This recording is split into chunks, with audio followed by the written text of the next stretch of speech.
porque ya es pus, pionefrosis, pus en la pelvis renal, ¿verdad? Y que puede ir luego hacia los cálices mayor, superior, medio, inferior, etc. Y pasa hacia la cortical, hacia la medular y la cortical, y ya puede transmitirse esa infección hacia el tejido perirenal y dar el flemón o el exceso perirenal, como habíamos comentado cuando hablamos de las infecciones urinarias altas.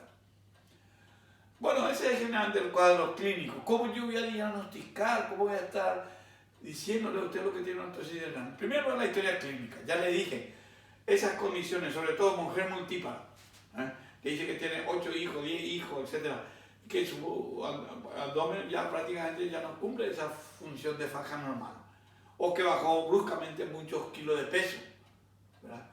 Esas dos cosas podemos obtener en los antecedentes en la historia clínica. Y luego con el examen físico, como ya le dije recién, la palpación con la maniobra de Glenard, acecho, captura y escape. Con esas tres etapas yo voy a poder palpar el riñón, el polo inferior, o hasta el cuerpo medio, o todo el cuerpo del riñón, ¿verdad? Entonces se llama grado 1, grado 2, grado 3. Y luego yo voy a corroborar eso de mi palpación con las imágenes. Y voy a pedir en primer lugar una radiografía simple de abdomen, ¿verdad? De pie, en posición parada. Porque en posición parada es lo que se llama, por la acción de la gravedad, va a caer el riñón. Pues. Pero con una radiografía simple de abdomen se puede hacer ya el diagnóstico. Que sería, por decirte, un estudio de imagen la más baratita que podríamos conseguir. Pero tiene que ser hecha con una buena técnica. ¿Qué implica eso? Que a la mujer hay que prepararle previamente, que tome laxante la noche antes, a veces enema, o darle simeticona como antiflatulento para que elimine los gases del intestino, porque estos gases a veces interfieren con la buena visualización de la zona renal. Entonces, por eso que tiene que ser con buena preparación, como se dice. Entonces, con esa radiografía simple de abdomen, con una buena preparación, yo puedo ya ver. O si no, voy a tener que ir a un urograma de excreción.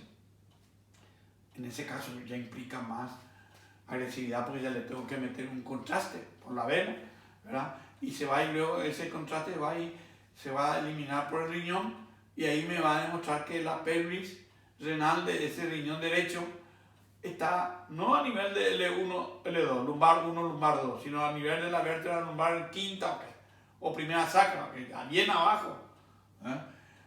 Con eso ya es más categórico de que estoy ante la presencia de una ptosis renal derecha, en este caso, como le dije, ¿no? Porque es la que más se tosa, la que más se cae. Pero, pues, quiero ver más el derecho general, ¿no? Y con este urograma, yo prácticamente tengo ahí ya bien con el contraste y todo bien, se me dibuja la pelvis dilatada, la hidronefrosis, y que está bien abajo, no a nivel de la vértebra lumbar primera o segunda como debe ser normalmente. Luego puedo hacer una ecografía también me va a dar la imagen del riñón y con el nivel líquido retenido en la pelvis, pero siempre en posición parada para ver que está ahí descendido. Y por último voy a encontrar también trastornos a nivel de la orina. En el laboratorio, si le mando a hacer, casi seguro que me va a salir albuminuria, hematuria o microhematuria, ¿verdad? Y piuria inclusive si es que ya hay una infección. Y con esto está hecho el diagnóstico, ¿verdad? Y luego, lógico, viene el tratamiento, pero eso a usted no le incumbe tanto, ¿no? Y más bien nos interesarían los diagnósticos diferenciales, ¿no? ¿Con qué yo puedo confundir todo? No lumbar, acá ya decíamos en la clase pasada, cuando hablamos de clase, puede ser un cólico renal-lateral, por el cálculo puede ser una hernia del disco, o una inflamación del músculo acá, ¿verdad? Una miositis, o un traumatismo que tuvo, en fin. Todo eso yo voy a descartar, pero es muy clara la historia. Mujer, ya le dije, multípara, todos esos factores, o que bajó mucho de peso, etcétera, etcétera. Esas son las condiciones predisponentes. Y con toda esa historia, entonces, yo voy a ir haciendo también los diagnósticos diferenciales. Y lo voy a corroborar de que es verdaderamente una ptosis con esta radiografía simple o contrastada con el urograma, ¿vale? Y el tratamiento, como le dije, hacerle subir de peso si está delgada, que use faja, o en última instancia, cuando ni eso resulta, además que no haga esfuerzo físico, ya decirle también todo eso, que limite su actividad y sobre todo el agacharse y hacer esfuerzo, ¿no? Y en última instancia, siempre primero probando este tratamiento médico, si no resulta, entonces se hace la operación que se da a llamar nefropexia. Se le hace una lumbotomía, acá se abre y se engancha el riñón, vamos a decir, por decir, se cuelga el riñón ahí de los músculos del diafragma, o lo que sea, algo ahí por una musculatura, se cose y se cuelga el riñón. Eso se da a llamar nefropexia, esa cirugía, ¿no? Pero eso se deja para el final. Primero siempre se trata de hacer la parte terapéutica clínica, así con subiendo peso, usando faja, evitando los esfuerzos, etcétera, etcétera. Y si eso después de varios meses sigue con su molestia y sigue quejándose, entonces bueno, no hay otra cosa que sería una nefropexia. Bueno, ahora quiero comentarles otro cuadro de patología del árbol urinario, específicamente del riñón. Son los quistes. Y hablo así en plural, quistes, porque no es uno solo. O en otras palabras, es la enfermedad poliquística renal, también se le da a conocer.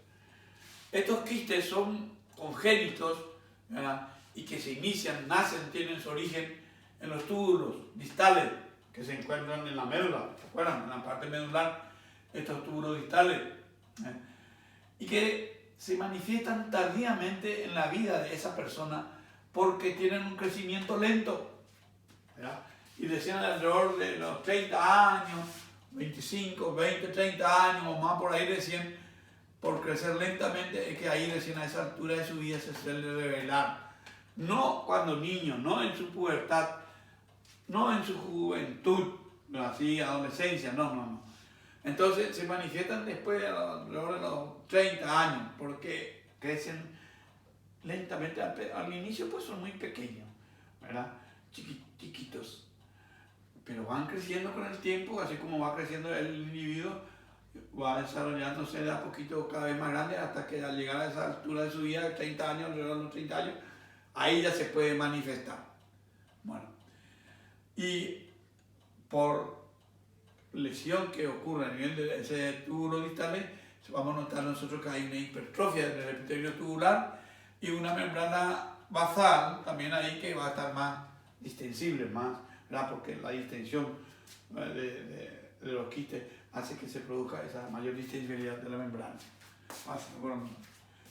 Bueno, el quiste coincide, esto de los riñones, en ambos lados, es bilateral, ojo, es bilateral. 30% de los casos coincide con presencia de quistes en otras estructuras de la economía, vale decir en otros órganos. En primer lugar, quistes en el hígado. Y siempre le hablo en plural porque no es uno solo, ¿no? Quistes hepáticos en el hígado. ¿Y por qué a mí me interesa aquí estos quistes hepáticos? Porque pueden también ir creciendo como así en el riñón y aumentar de tamaño y puede producir un trastorno en la funcionalidad de ese hígado normal. Y puede llevar a un síndrome de hipertensión portal. Ese síndrome de hipertensión portal puede llevarle con el tiempo, ¿verdad?, a una varices esofágica, sangrante, hematemesia, hemorroides, o ascitis o circulación colateral en el abdomen, y finalmente puede llevar a una insuficiencia hepática con una intoxicación amoníaca cerebral que le va a llevar a coma hepático y el óbito, a la muerte. Por eso, claro, que eso no se produce en cuestión de días o semanas, sino con los meses, años que van pasando, ¿no? Por eso es que con el tiempo puede afectar inclusive al hígado. O puede aparecer quistes en los ovarios, en ambos ovarios. O pueden aparecer quistes en otros órganos, como ser el páncreas, como ser los pulmones, como ser el bazo, en fin. Y estos quistes inclusive pueden manifestarse a nivel del sistema nervioso central. ¿En qué forma? Y dilatación de los vasos del polígono de Willis, en la parte basal del encéfalo. Ustedes saben que hay anatomía hablando del polígono de Willis, que es el que está regulando prácticamente toda la circulación, la parte nutricia del parénquima cerebral, de los dos hemisferios cerebrales.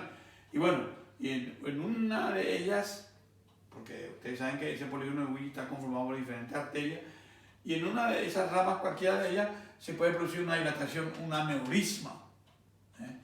Y ese aneurisma tiene el riesgo de que pueda romperse, ¿verdad? O sea, haber una ruptura, y cuando ocurre esa ruptura de ese aneurisma, puede producir un accidente vascular cerebral hemorrágico que puede terminar con la muerte en alrededor del 15% de los casos. O sea, muere de su accidente vascular cerebral hemorrágico, hemorragia que se produce dentro del parénquima cerebral generalmente, ¿verdad? Con un síndrome de hipertensión intracraneana, porque una gran masa de líquido ahí, dos cuerpos no pueden ocupar el mismo lugar en el espacio, entonces comprime a la circulación del líquido cefalorraquídeo, lo cual genera un síndrome llamado hipertensión intracraneana, aumenta la presión dentro de la caja craneana, y eso trae como consecuencia vómito fácil en proyectil, cefalea importante, bradicardia. Si tomo el pulso voy a encontrar que está por debajo de 60, 50, lo que sea, y si le miro el fondo de ojo voy a encontrar que tiene un edema de papila, todo como consecuencia de este síndrome de hipertensión intracraneana que me presenta el enfermo, ¿no?